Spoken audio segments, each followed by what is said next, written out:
आपने कभी सोचा है कि सुपर हीरो कैसे बनते हैं? नहीं सोचा? तो आज हम आपको दिखाएंगे इस मूवी से, जिसका नाम है how I became a super hero. Movie की शुरुआत में एक अंधेरी गली को दिखाते हैं जहां इक्लिप्सो नाम के आदमी पर अटैक होता है और वो बेहोश हो जाता है।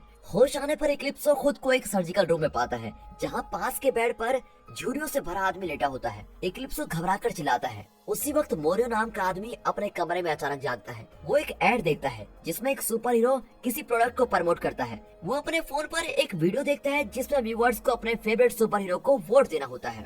दरअसल इस दुनिया में सुपर हीरोज नॉर्मल ह्यूमंस के साथ ही रहते हैं और मोरियो यहाँ एक डिटेक्टिव है, लेकिन मोरियो के पास कोई सुपर पावर नहीं है और वो एक नॉर्मल ह्यूमन है। वो एक जले हुए नाइट क्लब में पहुंचता है जहां एक लेडी ऑफिसर बताती है कि कुछ टीनेजर्स ने ये काम किया है।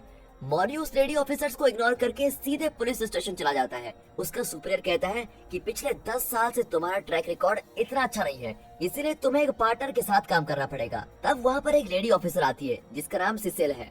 फिर लॉकर रूम में सिसिल मोरियो को बताती है कि एक हाई स्कूल में कुछ बच्चे खतरे में हैं। वहाँ घुंघराले बाल वाला एक लड़का अपने आग जलाने की शक्ति से स्टूडेंट्स को डरा रहा है। लिली नाम की एक लड़की उससे बचकर बाथरूम में छुप जाती है। वहाँ रडी नाम का एक स्टूडेंट देख लेता है कि लिली के पास आग से इलेक्ट्रिसिटी निकालने की शक्ति है। इतने में मोरियो और सिसिल वहाँ पर पहुँच जाते हैं, लेकिन मोरियो बिना किसी प्लान के उस घुंघराले बाल वाले लड़के से बात करने चला जाता है। वो कुछ कहकर उसे पहले शांत करता है और फिर उसका हाथ पकड़ लेता है। इस तरह वो आग नहीं निकाल पाता और मौका पाकर पुलिस उसको अरेस्ट कर लेती है। फिर सिसिल मोरियो को बताती है कि नाइट क्लब में आग इसी लड़के ने लगाई थी। हालांकि इस लड़के के पास 2 ऑरेंज कलर की ग्लो स्टिक्स थी।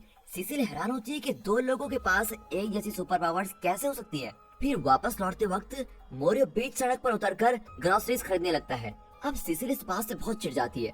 स्कूल के बाहर एक लड़का ग्लो स्टिक्स बेच रहा होता है। दरअसल इसमें एक ड्रग है जिससे लोगों में आग जलाने की सुपर पावर आ जाती है। फिर मोरियो अपने दोस्त हेनरी के घर पर जाता है जहां वो सुपर पावर मास्क पहनकर खुद से बात कर रहा होता है। हेनरी पैक रॉयल नाम के एक सुपर हीरो ग्रुप का मेंबर हुआ करता था। मोरियो पूछता है कि क्या सिर्फ किसी के सुपर पावर के आधार पर किसी को पहचाना जा सकता है। फिर हेनरी अपना डाटाबेस चेक करके बताता है कि बरसेरो नाम का एक आदमी फायर यूजर है, शायद ये काम उसी का होगा।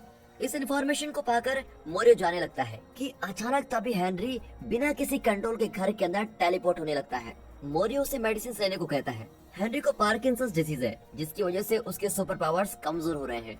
यहाँ रडी नाजा नाम के एक आदमी से मिलने जाता है। नाजा अपने कमरे में एक स्पानिंग टॉप को ठीक कर रहा होता है। वो रडी को एक चांस देता है, लेकिन फिर उसे छीनकर खुद ही स्पानिंग टॉप को फेंकता है।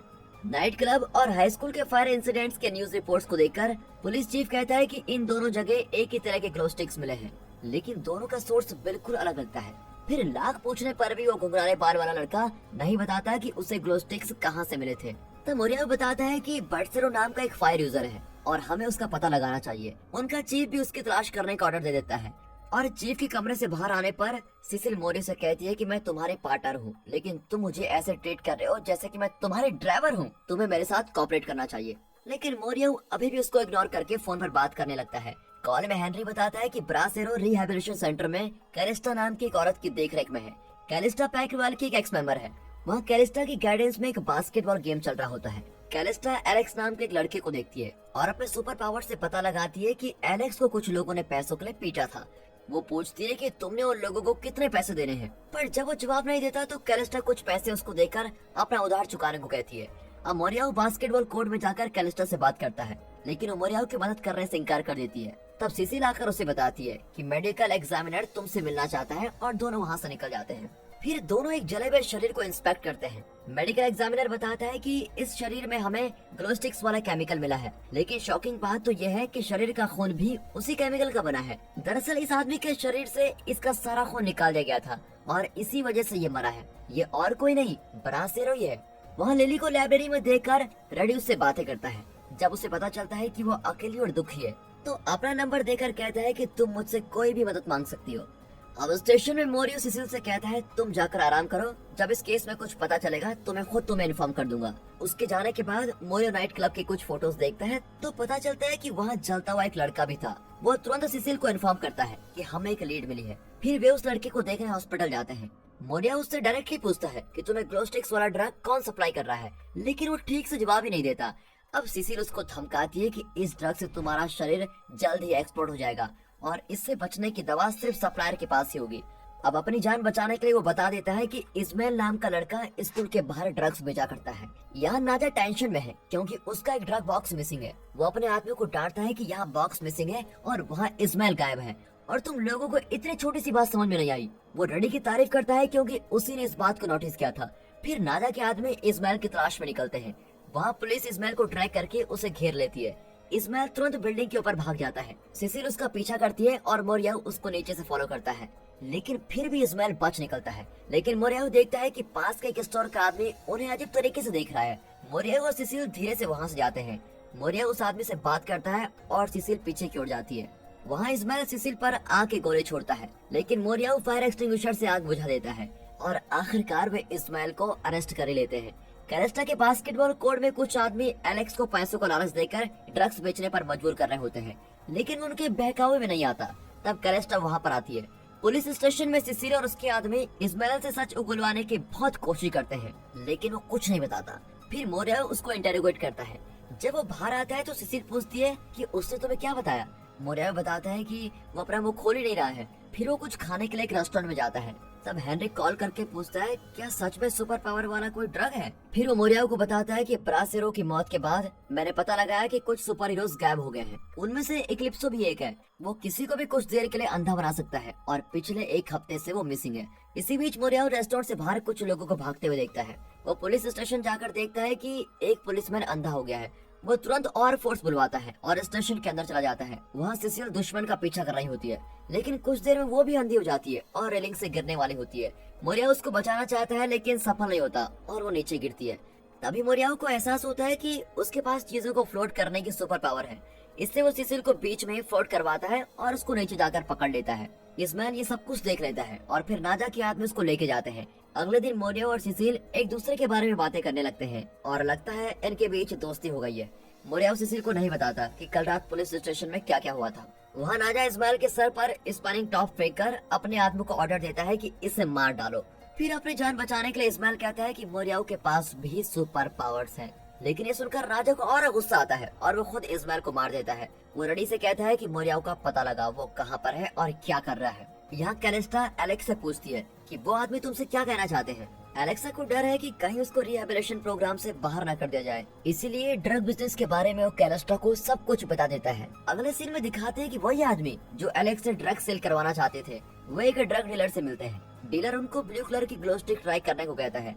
अब एलेक्स से इन्फॉर्मेशन लेकर सिसिल उस ड्रग डीलर की लोकेशन पर पहुंचती है, लेकिन पता चलता है कि उन दोनों आदमियों को ड्रग का ओवरडोज देकर मार दिया गया था। अगले दिन लिली की मां स्टेशन में कंप्लेंट करती है कि लिली मिसिंग है। मोरियाऊ सिसिल को इन्फॉर्म करके लिली के घर पर जाता है, लेकिन उसको एक कार फॉलो कर रही होती है। असल में लिली की सुपर पावर पाने के लिए नाजा उसका खून निकाल रहा होता है। लिली के घर पर मोरियाऊ कैलेस्टा से मिलता है, जो बताती है कि यहाँ मुझे कोई सबूत नहीं मिला। लेकिन मोरियाऊ फिर भी अपार्टमेंट को सर्च करता है तो उसको फोन नंबर मिलता है जो रडी ने लिली को दिया था। तब सिसिल भी अपार्टमेंट के पास पहुंचती है। कैलेस्टा की सुपर पावर उसको बता देती है कि सिसिल पर गोली चलने वाली है, इसीलिए कैलेस्टा सिसिल को वार्न करने के लिए भागती है। इतने में दो आदमी मोरियाऊ को पकड़कर एक ट्रैंकुलाइजर इंजेक्ट कर देते हैं और वो बेहोश हो जाता है। वो मोरियाऊ को एक पार्किंग लॉट में लेके जाते हैं जहाँ पर एक वैन उनका इंतजार कर रही होती है। सिसिल तुरंत मोरियाऊ को बचाना चाहती है, लेकिन कैलेस्टा की सुपर पावर से उसे पता चल जाता है कि मोरियाऊ बेहोशी में भी अपनी सुपर पावर को यूज कर सकता है। वो सिसिल को रोक देती है, पर वो रोकने की वजह नहीं बताती क्योंकि पुलिस फोर्स में सुपर हीरोज का होना इलीगल है। वो वैन को पिछड़ता हुआ देखकर उन पर अटैक करने जाती है। अब सिसिल मोरियाऊ को उठाने लगती है और कैलेस्टा एक आदमी से फाइट करने लगती है। वैन के अंदर रडी जान जाता है कि मोरियाऊ ने ही वैन को रोक रखा है। वो मोरियाऊ पर कई बार शूट करता है, फिर वे मोरियाऊ के शरीर को वहीं छोड़कर बच निकलते हैं। सिसिल मोरियाऊ की शर्ट खोलती है तो सारे बुलेट्स उसके शरीर पर फ्लोट कर रहे होते हैं। अब सिसिल कंफ्यूज हो जाती है क्योंकि उसे लगता है कि मोरियाऊ के पास सुपर पावर्स ही नहीं है। दोनों मिलकर मोरियाऊ के शरीर को हेनरी के पास लेके जाते हैं जहाँ मोरियाऊ को ट्रीटमेंट होता है। तब कैलेस्टा सिसिल को बताती है कि एक पुलिस ऑपरेशन के दौरान ही हमें मोरियाऊ के सुपर पावर्स का पता चला था और हमारे सुपीरियर गीगामैन ने उसके सुपर पावर्स को देखकर ही उसको हायर किया था। लेकिन एक बॉम्ब एक्सप्लोजन में मोरियाऊ को अपनी सुपर पावर यूज करने का कॉन्फिडेंस नहीं था, जिसकी वजह से गीगामैन उस एक्सप्लोजन में मारा गया था। मोरियाऊ खुद को गीगामैन की मौत का जिम्मेदार मानने लगा और उसने अपनी पावर्स यूज करना ही छोड़ दिया। दरअसल गीगामैन लिली का पिता था। लिली के पास भी उसके पापा की सुपर पावर्स हैं। अब ये सब जानकर सिसिल कैलेस्टा को वही फोन नंबर देती है जो रडी ने लिली को दिया था। फिर हेनरी की मदद से उन्हें पता चलता है कि यह ब्रासेरो की फिजियोलॉजिस्ट का नंबर है। अब वे एक प्लान बनाते हैं जिसके अनुसार हेनरी फिजियोलॉजिस्ट से मिलने जाता है। हेनरी पानी मांगता है और जब वो पानी लेने जाती है तो हेनरी उसके ऑफिस में एक रिकॉर्डिंग डिवाइस फिक्स कर देता है। अब सिसिल को पता चलता है कि फिजियोलॉजिस्ट किसी दूसरे डॉक्टर के साथ काम करती थी, लेकिन नैतिक अनबन के कारण दोनों अलग हो गए। अब सिसिल उस डॉक्टर की तलाश में लग जाती है। फिजियोलॉजिस्ट की रिकॉर्डिंग से हेनरी को पता चलता है कि वो नाजा को जानती है और नाजा से ये भी कहती है कि लिली को किडनैप करके तुमने अच्छा नहीं किया, तुम इस तरह लोगों का खून नहीं कर सकते। यहाँ सिसिल उस डॉक्टर से मिलती है तो पता चलता है कि एक बार फिजियोलॉजिस्ट ने एक बच्चे की सुपर पावर्स निकाल दी थी। ऑपरेशन सक्सेसफुल रहा था, लेकिन वो लड़का पागल हो गया था और उसने अपने पेरेंट्स को मार डाला। लिली का हाल जानने के लिए फिजियोलॉजिस्ट नाजा के अड्डे पर पहुंचती है और कैलेस्टा छुपकर उसको फॉलो करती है। तब कैलेस्टा नाजा का फोटो खींच लेती है। वहाँ फिजियोलॉजिस्ट नाजा को बताती है कि लिली को जिंदा कैसे रखा जा सकता है। हेनरी के घर पर सिसिल मोरियो से कहती है कि हमें लिली को बचाना है, हालांकि मोरियो को अब तक होश नहीं आया है। फिर सिसिल को पता चलता है कि फिजियोलॉजिस्ट ने नाजा के इलीगल बिजनेस के बारे में पुलिस को बताने का फैसला किया है, लेकिन इससे कई लोगों की जान खतरे में पड़ सकती है। तब मोरियो के हाथ हिलने लगते हैं और लगता है उसको होश आ रहा है। सिसिल की टीम नाजा के अड्डे पर पहुंचती है। ये जानकर नाजा टेंशन में अपने आदमियों को अलर्ट कर देता है। फिर वो रडी के साथ मिलकर अपने ड्रग्स बटोरने चला जाता है, लेकिन उसे अब भी लिली की जरूरत है, इसीलिए उसे भी कमरे से बाहर लेके चला जाता है। नाजा के आदमी खुद भी ग्लो स्टिक्स वाला ड्रग ले लेते हैं और उनमें सुपर पावर्स आ जाती है। अब उनके और पुलिस के बीच खतरनाक लड़ाई होती है। इनके पास सुपर पावर्स होने के बावजूद वे एक्सपीरियंस्ड पुलिस ऑफिसर से हार जाते हैं और नाजा लिली को लेकर भाग रहा होता है कि मोरियो उसके सामने पर आता है। फिर नाजा उस पर अटैक करता है, लेकिन मोरियो एक शीट से उसके हमले को रोकता है और उसके पास चला जाता है। बाहर पुलिस नाजा के आदमी को अरेस्ट कर लेती है। अब पुलिस चीफ कैलेस्टा और हनी से पूछता है कि अगर मोरियो के पास सुपर पावर्स है तो उसे पुलिस फोर्स में नहीं होना चाहिए। अंदर लिली की आंखों में बिजली देखकर नाजा जरा डिस्ट्रैक्ट हो जाता है और मौका पाकर मोरियो उस पर पंचेस की बरसात करता है। इतने में सिसिल आकर लिली को बचा लेती है और नाजा अब गुस्से में चिल्लाने लगता है। फिर मोरियो नाजा को लेकर आसमान में उड़ने लगता है और हद से ज्यादा सुपर पावर्स ड्रग्स के कारण नाजा का शरीर बिल्कुल एक्सप्लोड हो जाता है। लेकिन एक्सप्लोड होने से कुछ सेकंड पहले मोरियो उसको छोड़ देता है और खुद बच जाता है। अब सिसिल, कैलेस्टा और हेनरी मोरियो को साथ लेकर टेलीपोर्ट हो जाते हैं। अब सभी न्यूज चैनल्स नाजा के अड्डे पर हुई घटनाओं की चर्चा कर रहे होते हैं। सभी एक ही सवाल उठाते हैं कि वो नया सुपर हीरो कौन है जिसने लिली को बचाया। अब पुलिस मोरियो को द टाइटन का खिताब देती है, लेकिन पुलिस चीफ मोरियो को काम से निकाल देता है क्योंकि पुलिस फोर्स में सुपर हीरो का काम इलीगल है और मोरियो की पोजीशन पर सिसिल को अपॉइंट किया जाता है और अब वही pack royal super hero group के साथ काम करेगी। मोरियो गिगामैन की जगह ले लेता है। सिसिल हेनरी के अपार्टमेंट में आती है और मोरियो को एक सुपर हीरो मास्क देती है। फिर दोनों किस करते हैं। आखिर मोरियो पब्लिक का दिया हुआ टाइटल द टाइटन इसको एक्सेप्ट कर लेता है और एक सुपर हीरो की लाइफ जीता है। लिली भी अपने लिए सुपर हीरो सूट डिजाइन करती है क्योंकि वो अपने पापा की तरह एक सुपर हीरो बनना चाहती है। और दोस्तों, इसी के साथ ये सुपर हीरो मूवी यहाँ पर खत्म होती है।